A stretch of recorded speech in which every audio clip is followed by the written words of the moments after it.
beaucoup pour son invitation et de manière plus générale l'Institut Maïmonide.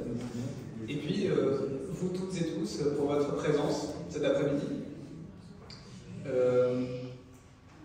Alors,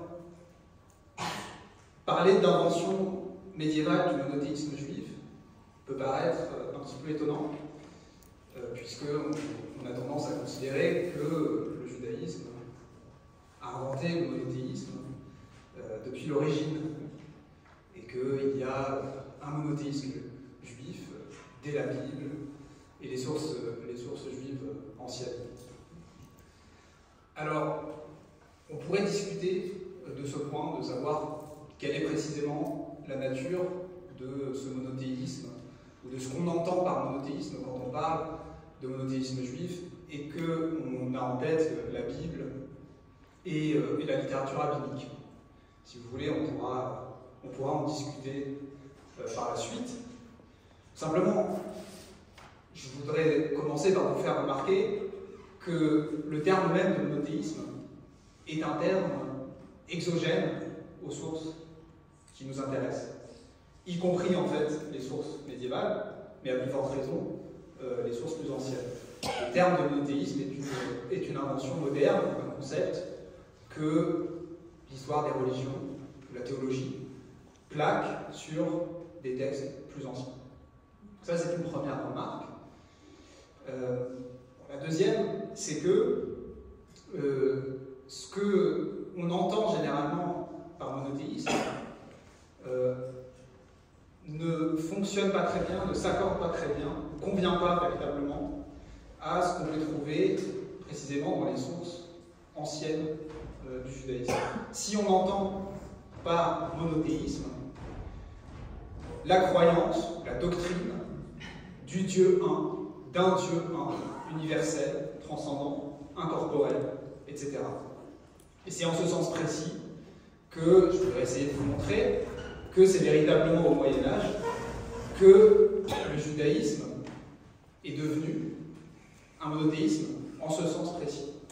Et que Maïmonide a joué un rôle majeur dans cette affaire, même si on peut se demander s'il a véritablement réussi, si le courant du judaïsme médiéval, du rationalisme juif médiéval, qui s'est efforcé de redéfinir le judaïsme comme une doctrine divine, a véritablement fonctionné. Ça, c'est aussi une question sur laquelle on pourra revenir si vous le souhaitez. Alors, je voudrais partir d'une remarque qui est que, comme je le disais à l'instant, on entend très souvent dire du judaïsme qu'il a inventé le monothéisme, mais on entend aussi très souvent, et dans toute une palette de textes, chez différents auteurs, dans le cadre de différents courants de la pensée juive moderne, on entend aussi beaucoup dire que le judaïsme n'est pas une religion. Et cet énoncé est très symptomatique. Qu'est-ce que ça veut dire quand on affirme que le judaïsme n'est pas une religion? Donc on peut trouver ce type de formule chez des auteurs aussi différents que Henri Atlan,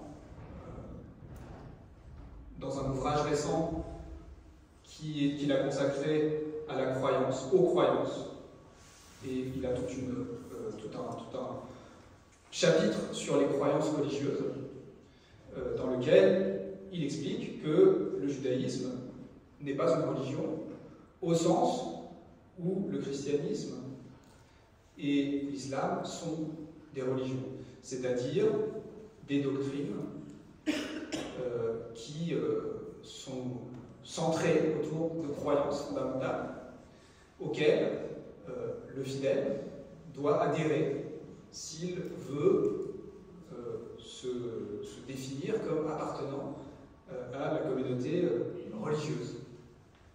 Et là encore, le terme de religion lui-même est une catégorie fait, moderne, qui ne convient pas, qu'on ne trouve pas dans les textes plus anciens, les textes qui appartiennent aux différentes traditions religieuses.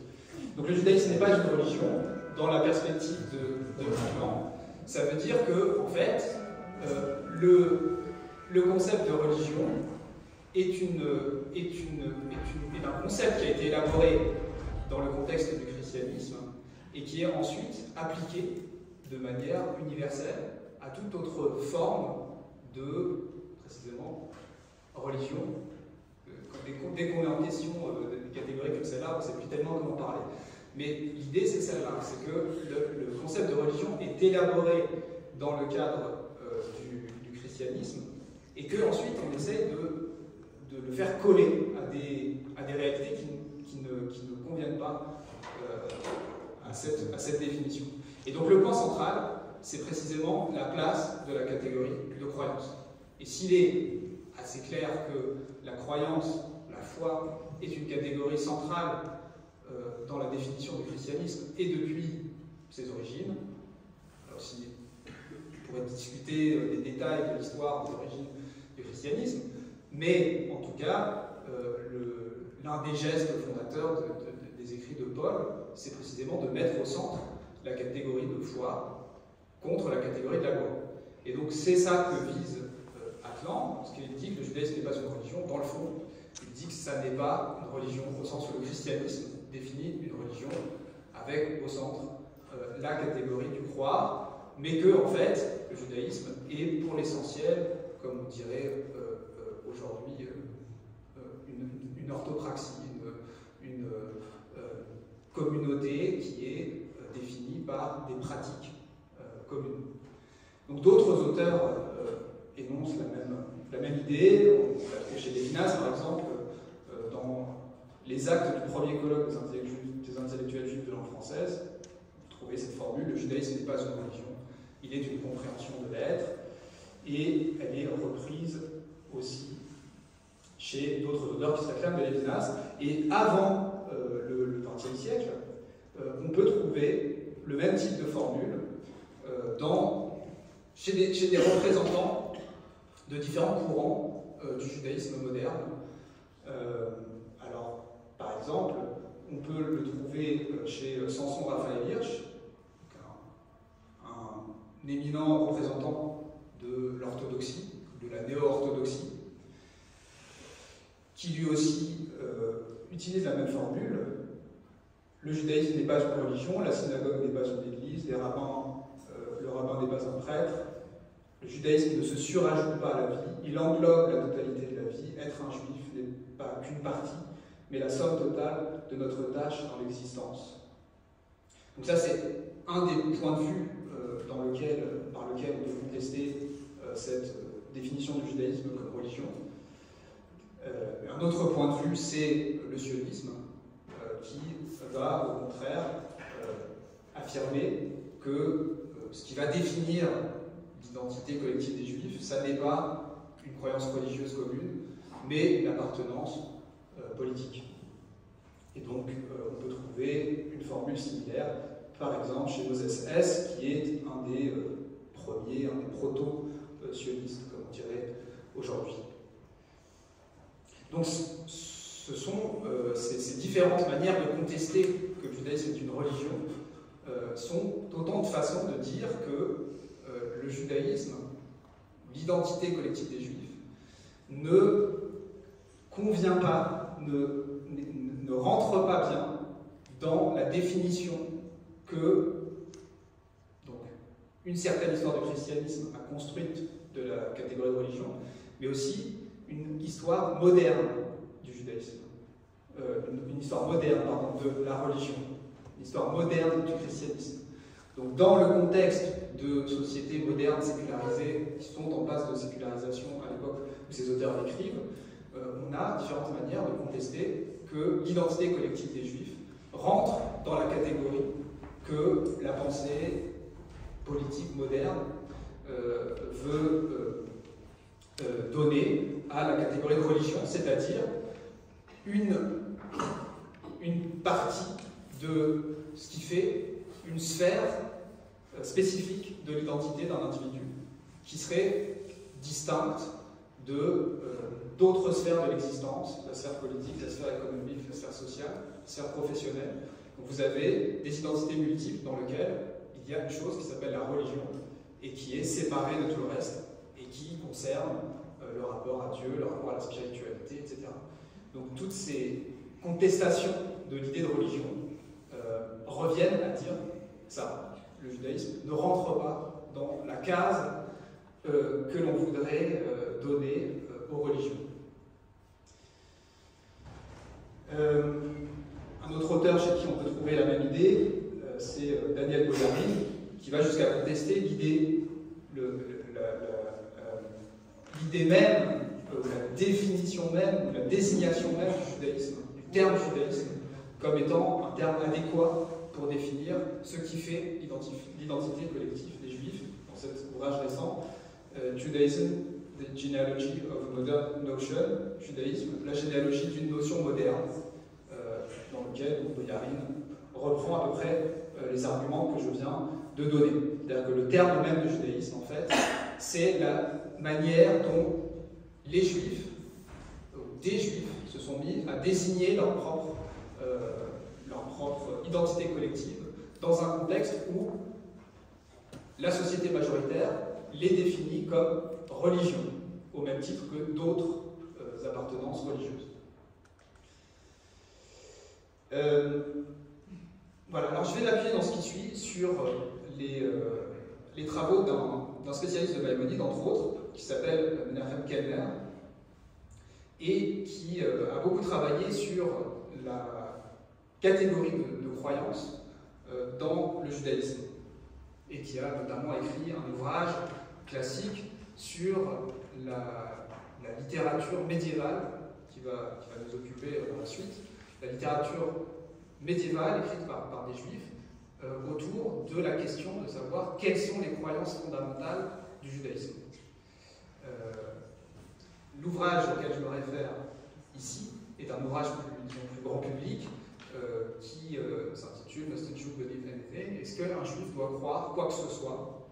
Et la thèse qu'il développe, c'est que, précisément, malgré la tentative qui a été celle d'auteurs majeurs du judaïsme à l'époque médiévale, aucune croyance fondamentale, aucune croyance obligatoire ne s'est imposée dans la définition de la judéité, de l'appartenance au judaïsme.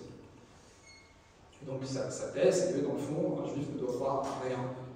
Aucune croyance obligatoire pour les juifs. À la différence, encore une fois, de ce que propose le christianisme, en particulier le catholicisme, qui fonde l'appartenance à l'Église sur l'adhésion à un credo, ou à un dogme. Alors, voilà, son argument principal est de montrer que dans les textes classiques, et en particulier dans les textes talmudiques,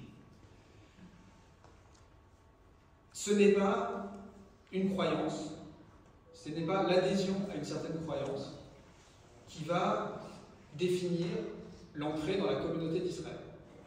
Si on veut s'interroger pour savoir quelle est la place de la croyance dans la définition de soi des Juifs, il faut regarder comment s'opère l'entrée dans la communauté d'Israël. Donc il y a principalement deux manières d'entrer dans la communauté d'Israël. La première, c'est la naissance. Il y a deux manières d'être juif par la naissance, donc naître d'une mère juive, si on s'en tient à la définition alarique de la judéité précisément. Mais en plus de ça, en réalité, ce qui va véritablement faire que quelqu'un qui est né d'une mère juive va être un membre de plein droit de la communauté d'Israël, c'est la majorité religieuse. Et donc c'est l'accès au statut de bar ou bat mitzvah.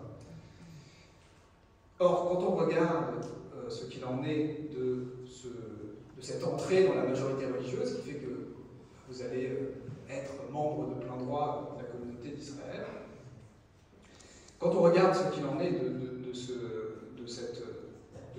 passage de l'enfance à la majorité dans les sources rabbiniques anciennes, on constate qu'il n'y a rien qui s'apparente à une profession de foi à ce moment-là. On ne va pas demander à quelqu'un s'il croit à quoi que ce soit pour que, par exemple, un garçon puisse faire partie du minyan d'une communauté.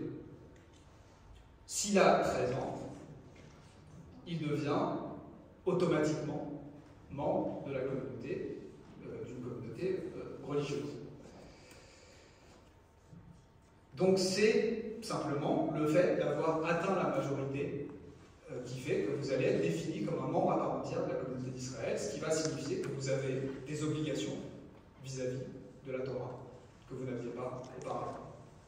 Mais encore une fois, le rite de passage, d'abord quand on regarde comment il est défini dans les sources anciennes, en fait, il n'est pas défini du tout. Il n'y a aucune cérémonie qui est prévue, il n'y a rien, c'est simplement, vous avez atteint un certain âge qui fait que vous êtes maintenant Israël au sens plein du terme. Si on se tourne maintenant vers l'autre manière de devenir juif, c'est-à-dire la conversion, la guéroute, et qu'on regarde encore comment est décrite la procédure de conversion dans les sources talmudiques, et bien on constate que là encore, il n'y a pas de credo, il n'y a pas d'obligation de profession de foi qui apparaît dans les textes qui définissent la procédure de conversion. En fait, il y a un texte principal dans le Talmud qui est consacré à cette question de la procédure de conversion.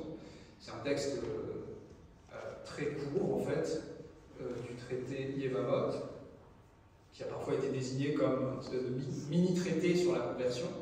En fait, c'est une page du traité Yevamot.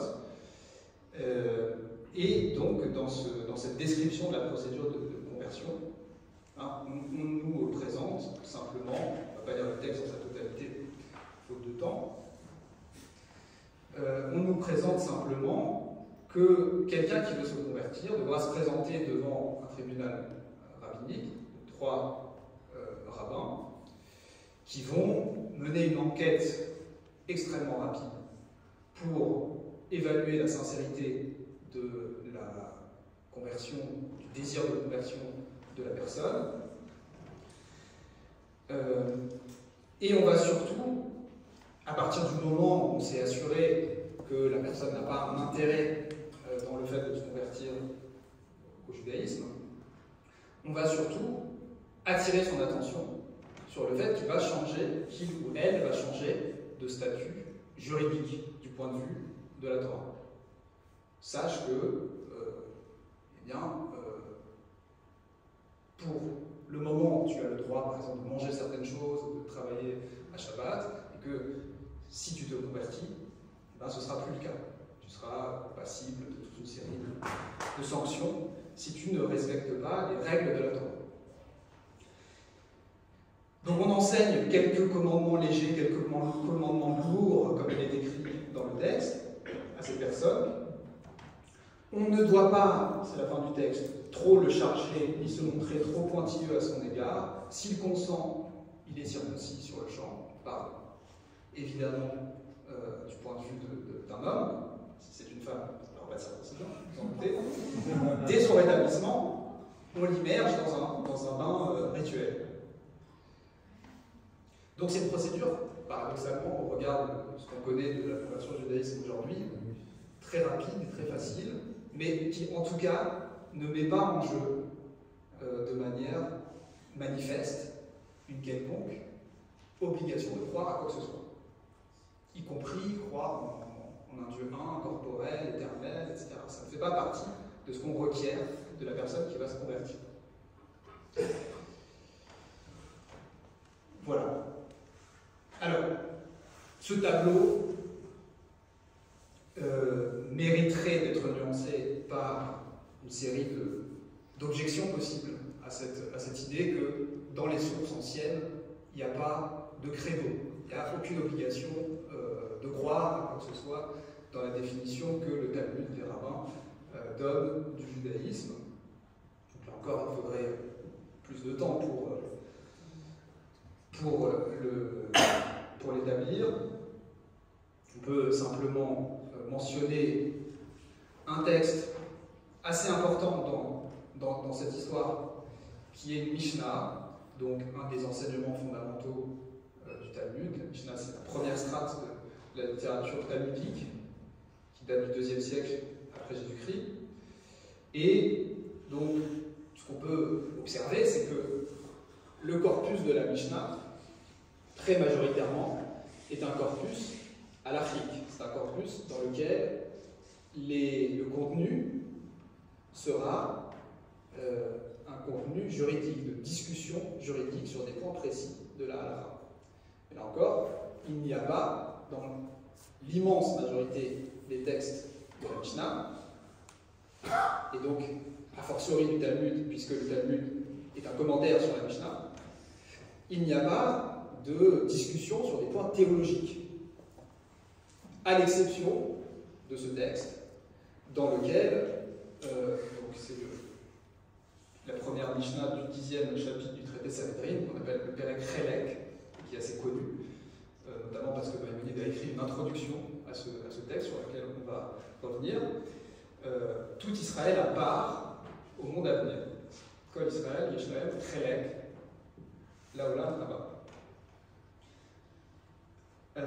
Donc tout Israël a part au monde à venir, mais voici ceux qui n'auront pas part au monde à venir, ou à la vie future, au monde futur.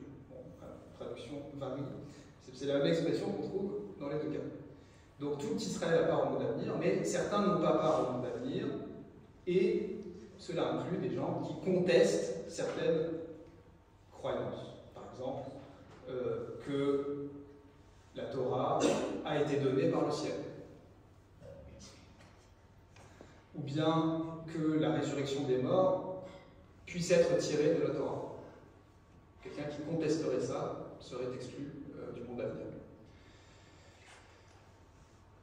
Donc, il n'est pas tout à fait vrai qu'il n'y a pas de croyance fondamentale dans les sources talmudiques, mais, donc, premier point, ça reste quelque chose d'assez marginal. Encore une fois, comparé à quantitativement à l'ensemble des textes talmudiques, c'est quelque chose qui est très très singulier, très exceptionnel. Et d'autre part, on peut s'étonner du fait que si on regarde ce texte, eh bien, il n'y a précisément rien qui concerne l'existence de Dieu, l'unité de Dieu, la nature de Dieu, son éternité, son incorporité, etc., etc. Ce qui peut s'expliquer peut-être par le fait que c'est des évidences pour les gens qui écrivent ces textes, mais en tout cas, c'est remarquable. Ça ne fait pas partie de la liste. Voilà. Donc, je passe maintenant au moment médiéval de l'histoire de la catégorie du croire dans le judaïsme. Et on va s'intéresser à des auteurs qui ont essayé de redéfinir de manière radicalement nouvelle l'appartenance à la communauté d'Israël autour de cette catégorie de croyance. Donc ils vont en faire une catégorie centrale. Encore une fois, même si on dit qu'il y a des choses qui s'apparentent à une croyance fondamentale dans les textes des anciens, c'est pas le centre, c'est pas ça le cœur. Les auteurs qui vont nous intéresser sont des auteurs qui vont vouloir mettre cette catégorie, ce concept, au cœur de ce qui définit l'appartenance à Israël. Et donc, ces auteurs sont des auteurs qui ont constitué un genre de texte, une littérature à part entière, qu'on appelle souvent on utilise le terme hébraïque, la littérature des Ikarim, c'est-à-dire des principes du judaïsme, en référence en fait à des textes tardifs qui traitent de cette question. Mais la question est la même chez des auteurs depuis le Xe siècle, de savoir quelles sont les croyances fondamentales du judaïsme. Alors, les auteurs en question sont des auteurs qui se rattachent à un courant spécifique du judaïsme médiéval, qui est ce qu'on appelle le rationalisme juif, et qui se définit par la référence non seulement à des textes traditionnels, des textes internes à la tradition biblico-rabbinique, mais aussi à des textes extérieurs, à des textes de sciences profanes, et qui vont donc utiliser ces deux sources pour alimenter la pensée juive. Donc évidemment, Maïmonide, c'est le représentant le plus célèbre, le plus éminent, le plus influent de l'histoire du judaïsme, de ce courant spécifique du judaïsme médiéval, courant qui est né dans le contexte musulman, qui est un des effets de la rencontre entre l'islam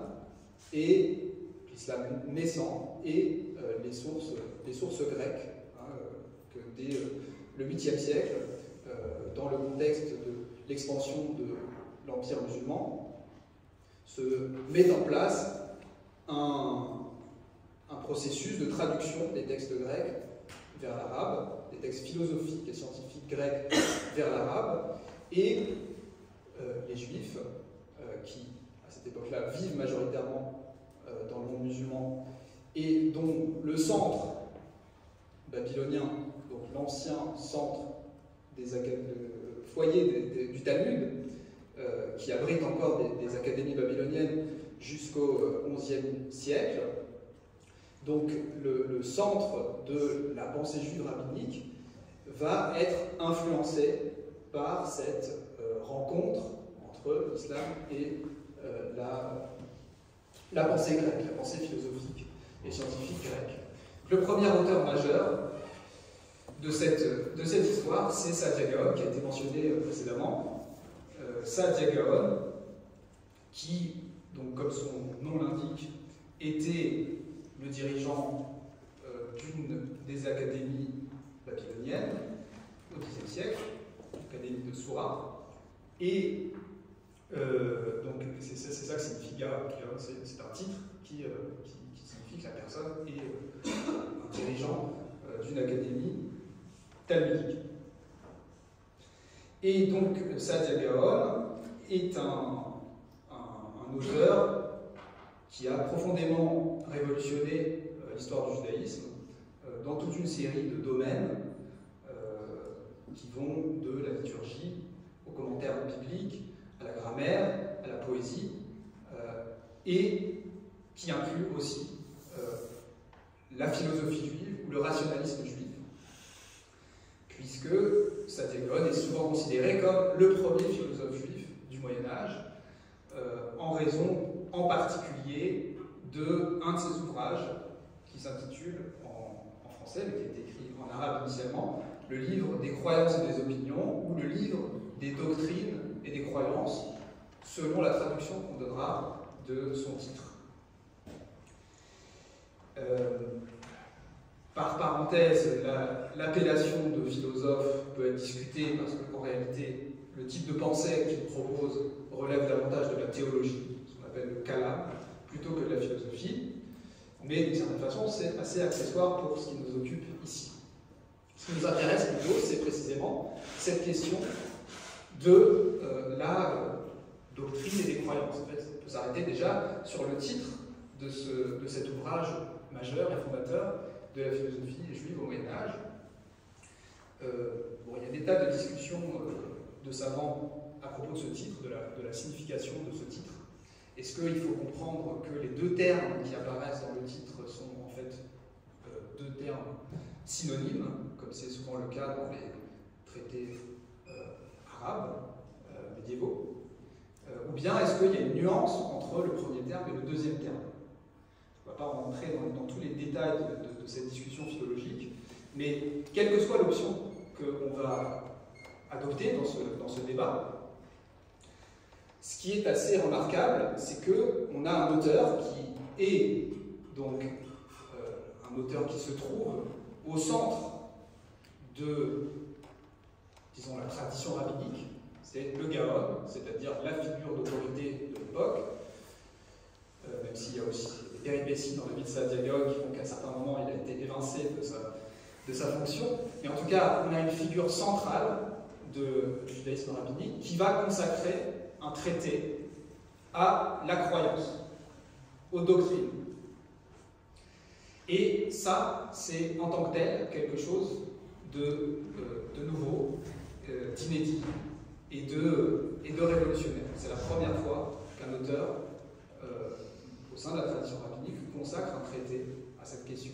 Donc un traité qui va porter sur un certain nombre de doctrines, discussions sur un certain nombre de doctrines, notamment, si on s'en tient aux deux premiers titres, alors là je vous montre la table des matières de l'ouvrage, vous pouvez voir que c'est un ouvrage qui est divisé en différentes parties, et chaque partie concerne une croyance fondamentale, une doctrine sur un sujet religieux spécifique.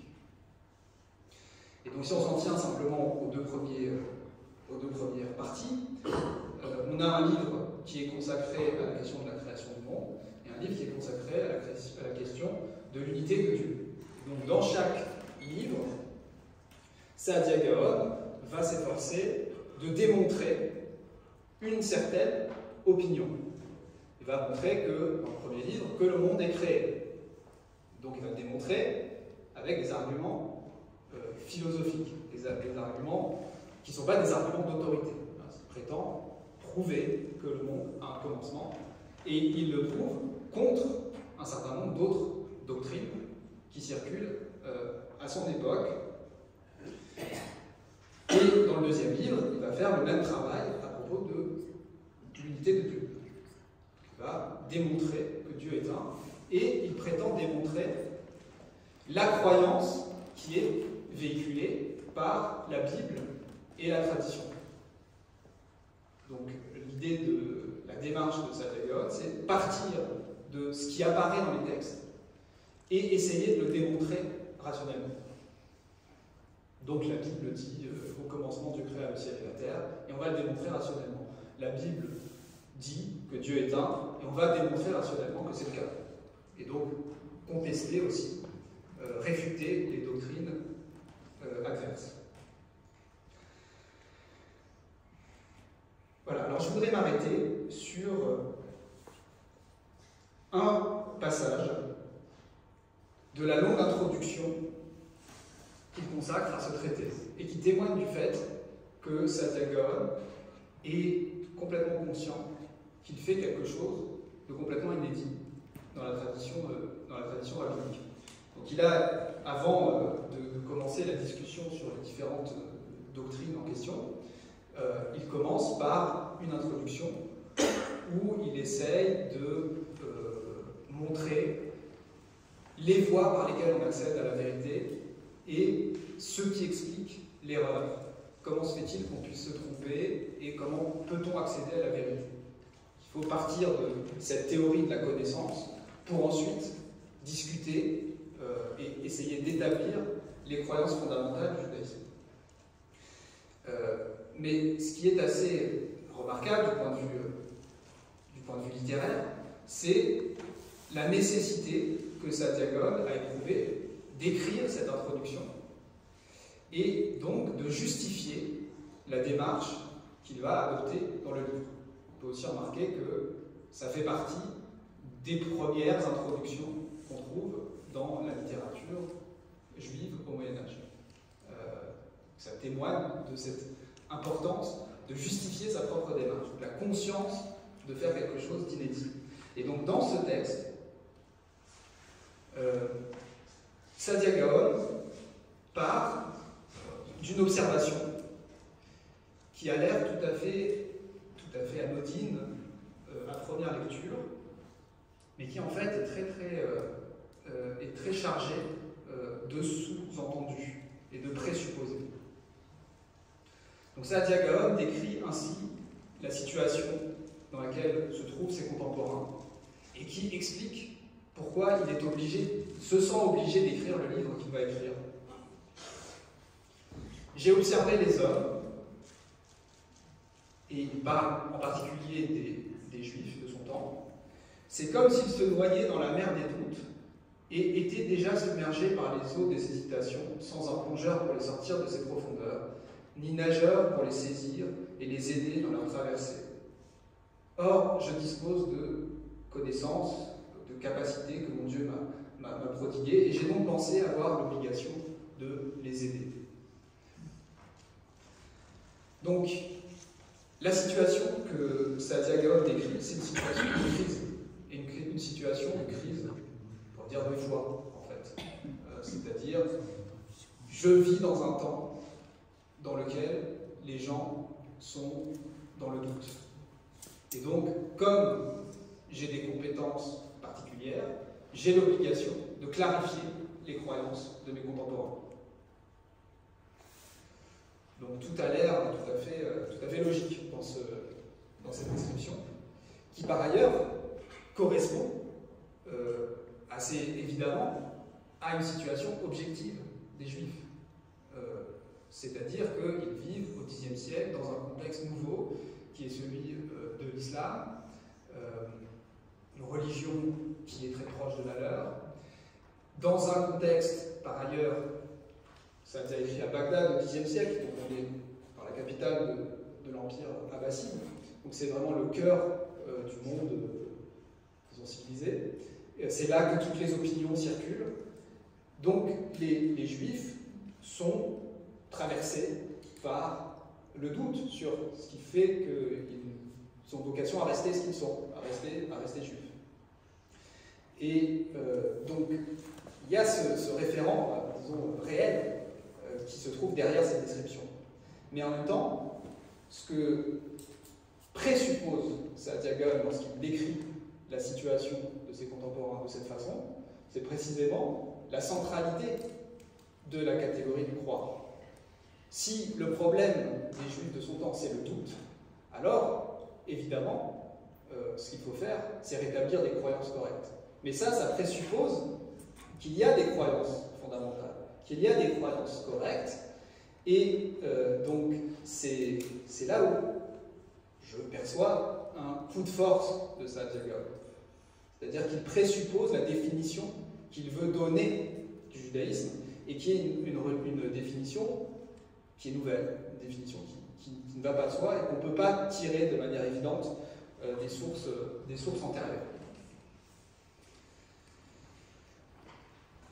Voilà, et donc, à partir du moment où on a mis au centre cette catégorie de croyance, on va pouvoir s'ouvrir une histoire de ces réflexions autour des croyances fondamentales du judaïsme qui va se poursuivre pendant les siècles qui suivent chez des auteurs espagnols et en particulier Maïmonide. Alors on peut s'arrêter avant d'évoquer Maïmonide lui-même. On peut évoquer un auteur qui a aussi été mentionné précédemment parmi ceux qui ont été traduits par les Tibonides ici même, dans la région, qui est Baria ibn Bakuda, qui vit un siècle après Saadia Gaon en Espagne, et qui écrit un traité connu sous le titre de Introduction au devoir des cœurs, écrit également en arabe, traduit très vite en hébreu, où on retrouve une structure assez semblable à celle de l'ouvrage de Saadia Gaon, c'est-à-dire un traité qui est consacré, qui est divisé en plusieurs parties, qui sont chacune consacrées à une croyance spécifique. Alors, dans cet ouvrage, il y a une orientation soufie qui fait son originalité, sur le soufisme juif sur lequel Paul Fenton a beaucoup travaillé. Donc, c'est pas tant des doctrines que des attitudes qui sont mises en avant dans les différentes parties du livre, mais le premier traité, la première partie de l'ouvrage, c'est un traité de tawhid, de réflexion sur l'unité de Dieu, qui fait écho à ce qu'on a rencontré déjà chez Saadia Gaon. Ce qui m'intéresse plus dans cet ouvrage, que je voudrais mettre en avant, c'est que là où Saadia Gaon avait donc mis en avant la catégorie de croyance au cœur de la définition de la judéité, de l'appartenance à Israël, il n'avait pas véritablement déterminé une liste de croyances fondamentales et obligatoires. En tout cas, il ne l'a pas fait explicitement. On peut trouver des textes dans lesquels on peut trouver quelque chose qui s'apparente à des listes de ce type, mais ce n'est pas fait de manière tout à fait claire et explicite. Là, ce qu'on a avec Bahia de Pakuda, c'est déjà la constitution d'une catégorie qui s'appelle les devoirs des cœurs, c'est-à-dire des devoirs qui ne portent pas sur le corps, qui ne va pas se manifester par des actes extérieurs, mais des obligations qui portent sur ce qu'il faut croire et qui sont des, dans le lexique de Bahia de Pakuda, des obligations religieuses, des mitzvot, des commandements. Il y a des commandements qui portent sur l'âme dans la Torah. Et donc c'est des commandements qui sont tout aussi obligatoires que les commandements pratiques du type manger certaines choses, s'abstenir de manger certaines choses, faire des bénédictions à tel ou tel moment, respecter le Shabbat, etc. Il y a aussi dans la Torah des obligations qui consistent à, par exemple, croire en un créateur qui tirera le monde du néant, professer sincèrement qu'il est un et qu'il n'est comparable à nul autre, etc. Donc ça, c'est aussi un passage de l'introduction de cet ouvrage. Donc, de ce point de vue, on peut envisager Bahia de Pakuda comme une espèce de moment intermédiaire entre Saadia Gaon et Maïmonide en ce qui concerne l'élaboration d'une liste de croyances fondamentales.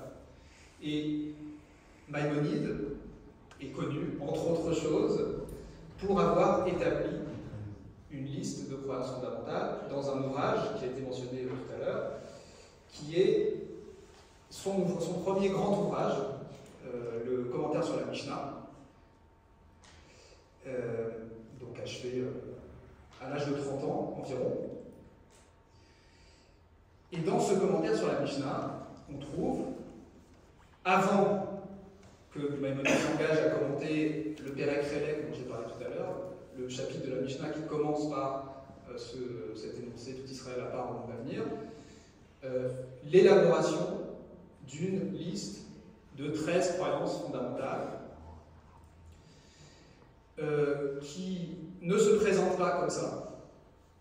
Ça ne se présente pas comme ça, mais en fait, c'est une série de paragraphes dans lesquels Maïmonide explique quelles sont les bases de la loi, si on s'en tient à son lexique. Donc, base, fondement, fondation, qui consiste en 13 croyances, 13 doctrines. Et doctrines que Maïmonide se contente en fait de lister, enfin de d'énoncer, sans qu'il y ait aucune source qui permette de justifier cette liste. Ce qui a fait que, après Maïmonide, il y a toute une littérature de commentaires sur ce texte pour essayer de comprendre pourquoi Maïmonide a sélectionné 13 croyances plutôt que 10, ou plutôt que 7, plutôt que 3, et pourquoi il a sélectionné ces 13-là, et pourquoi il les a mis en ordre de cette façon-là. Ce qu'on peut remarquer, et c'est ce qui justifie le code couleur que vous avez dans la diapo, c'est qu'il y a une certaine logique dans la liste de Maïmonide, et que les premiers articles sont des articles de type théologique, et qui établissent une forme de monothéisme strict. L'existence du Créateur, l'unicité, l'incorporéité, l'éternité de Dieu. Ça, ce sont, pourrait même ajouter le cinquième, seul objet légitime du culte. Ça, ce sont des articles de croyance monothéistes et qui pourraient être partagés par un musulman, sans aucun problème, qui pourrait être partagé aussi par un karaïte, donc un juif qui appartient au courant du judaïsme de l'époque maïmonide, qui récuse le judaïsme rabbinique, l'autorité du Talmud. Donc, il n'y a pas, dans les premiers articles de la liste de Maïmonide, de spécificité juive ou rabbinique. Après, ça va se resserrer, disons, les articles suivants vont se resserrer autour d'une définition qui est plus spécifique au monothéisme juif, à la supériorité de la prophétie de Moïse, par exemple, ou bien l'article 8, la Torah vient du ciel, où Maïmonide va intégrer aussi la Torah orale. Mais donc, en tout cas, ce qui m'intéresse, c'est le geste de Maïmonide qui consiste à redéfinir de manière explicite l'appartenance à la communauté d'Israël autour de ses croyances. Et ça, c'est quelque chose qu'il dit de manière tout à fait claire dans le paragraphe qui suit immédiatement cette liste, que je vous ai indiqué ici. Lorsque l'homme croit à tous ces principes et que sa foi en eux s'épure, il entre dans la communauté d'Israël, etc. Donc il entre dans la communauté d'Israël, mais l'homme qui ne croit pas à l'un de ces principes sort de la communauté, renie l'essentiel, etc. Donc c'est véritablement une définition de l'appartenance à Israël qui est donnée ici, autour de ces croyances-là. Et là, il y a quelque chose qui est tout à fait radical, qui est proposé par Maïmonide. En d'autres termes, si on lit littéralement, si on accepte, si on comprend littéralement ce texte, Maïmonide serait en train de dire, si vous ne croyez pas sincèrement à l'un de ces articles de foi, c'est comme si vous ne faisiez pas partie de la communauté d'Israël. Et inversement, si vous y croyez, à la limite, on a l'impression qu'il n'y a même pas besoin de se convertir. Si un non-juif se met à croire à toutes ces choses-là, il devient automatiquement un membre de la communauté d'Israël. Donc évidemment, ce n'est pas exactement comme ça que Maïmonide lui-même va définir la procédure de conversion. Mais la formulation du texte ici est très forte et mérite d'être soulignée. Voilà, pour l'essentiel ce que j'ai voulu vous dire aujourd'hui, ce que j'ai voulu essayer de vous montrer, que donc il y a cette tentative de redéfinir complètement l'appartenance à la communauté d'Israël autour des croyances, qui a été proposée par les grands rationalistes juifs médiévaux, et en particulier Maïmonide. Donc là, je vous indique simplement comment Maïmonide reformule la procédure de conversion dans son texte, son grand texte juridique. Pas le temps d'entrer dans les détails, mais ce qui est très frappant, c'est que Maïmonide, comme il le fait dans l'ensemble de son code, fait une paraphrase du texte talmudique, sauf qu'il ajoute des éléments qui sont que quand quelqu'un veut se convertir, on lui inculque des croyances, notamment la croyance en l'unité de Dieu, le rejet de l'idolâtrie, etc. Choses qui n'apparaissent pas du tout dans le texte talmudique, qu'il est censé simplement paraphraser ou codifier. Voilà, la question qu'on peut encore se poser, c'est celle de savoir si cette tentative a fonctionné, ou dans quelle mesure cette tentative a fonctionné.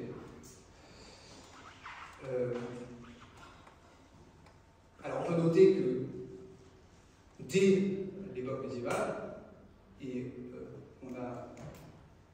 Kaliampo a évoqué précédemment les controverses maïmonidiennes, un des éléments qui a tout de suite été contesté, déjà du vivant même de Maïmonide, c'est cette insistance sur des croyances fondamentales, et notamment sur l'incorporéité de Dieu. Et il y a une très célèbre critique qui a été formulée par un rabbin du sud de la France, Abraham Ben David de Plosker, qui rappelle à Maïmonide qu'il y a des tas de gens, des tas de rabbins importants qui ne croient pas que Dieu est incorporel. Donc, à l'époque de Maïmonide, c'était pas du tout évident de dire que le judaïsme est un monothéisme au sens où on l'entend habituellement, c'est-à-dire qui insisterait sur l'incorporéité de Dieu notamment. Aujourd'hui, les 13 principes, les 13 articles de foi de Maïmonide sont très célèbres, très populaires, sont récités dans les synagogues, beaucoup de rites sous des formes simplifiées. Donc ça fait partie de la conscience juive. Mais pour autant, est-ce qu'il y a un accord, un consensus parmi les juifs, même religieux, hein, je ne parle pas de la question de savoir comment on peut se définir comme juif, indépendamment de la référence à la Torah, mais même parmi au sein des judaïsmes religieux, il n'y a pas de consensus sur ce qu'il faut croire ou pas. Voilà, je m'arrête là, et si vous avez des questions, nous avons encore quelques minutes pour discuter.